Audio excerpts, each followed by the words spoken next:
अगर आप भी फाइब्राइड्स के शिकार है, डॉक्टरों ने आपको ऑपरेशन का कहा है तो ऑपरेशन करवाने की कोई जरूरत नहीं है। प्रोफेसर साहब का बड़ा दावा है कि हम बिना ऑपरेशन के ही आपका फाइब्राइड्स खत्म कर देंगे। तो सर जी हमारे व्यूवर्स को बता दें किस तरीके से। अस्सलाम वालेकुम नाज़रीन, यूट्रस में फाइब्राइड्स हैं और प्रेगनेंसी नहीं हो रही है, आपको ऑपरेशन का बोला जा रहा है। याद रखिएगा, हर सूरत में फाइब्राइड का ऑपरेशन जरूरी नहीं होता है।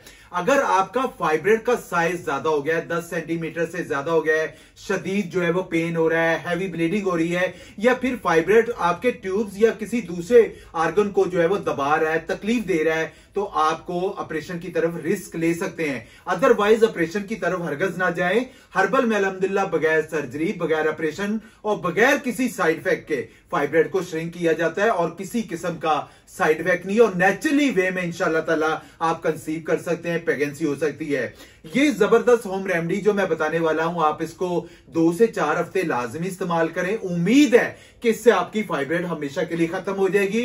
अगर कोई दिक्कत परेशानी का सामना है तो अपने भाई से मशवरा कर सकते हैं। लेना क्या आप लोगों ने, नमक जैतून ले लेना है 50 ग्राम, अदरक पाउडर ले लेना है 50 ग्राम, मेथी दाना ले लेना है 20 ग्राम, हल्दी ले लेना है 50 ग्राम, अजवाइन ले लेना है 30 ग्राम, तुखम प्याज यानी प्याज के जो बीज हैं वो 50 ग्राम और जाफरान 5 से 10 ग्राम। इन सारी चीजों को ब्लेंडर में ब्लेंड करके पाउडर बना लें। हाफ टी स्पून सुबह नाश्ते के बाद, हाफ टी स्पून रात को खाने के बाद इस्तेमाल करें। इंशाल्लाह ताला इससे मैं कहता हूं आपके फाइब्राइड बन गई है, गांठ बन गई है, रसौली बन गई है, आपको पूरा महीना ब्लीडिंग आ रही है, आपको पेन बढ़ता जा रहा है, आप पेन बर्दाश्त नहीं कर पा रही है, मेडिकल में जाते हैं तो ऑपरेशन का बोला जाता है, खवातीन जल्दबाजी में ऑपरेशन करवाती हैं, ट्यूब ब्लॉकेज हो जाती है, बेचारियों को कंसीव करने में दिक्कत होती है। तो सबसे पहले आप इस रेमेडी को इस्तेमाल करें 2 से 4 हफ्ते, इंशाल्लाह ताला बेहतरी आएगी। वरना अगर कोई प्रॉब्लम्स आ रही है तो मेरे बायो में नंबर दिए गए हैं, अपनी रिपोर्ट शेयर कर सकते हैं। आपका भाई उसके हवाले से जो बेहतर से बेहतर रहनुमाई होगी वो आपको लाजमी दी जाएगी। जज़ाकल्लाह।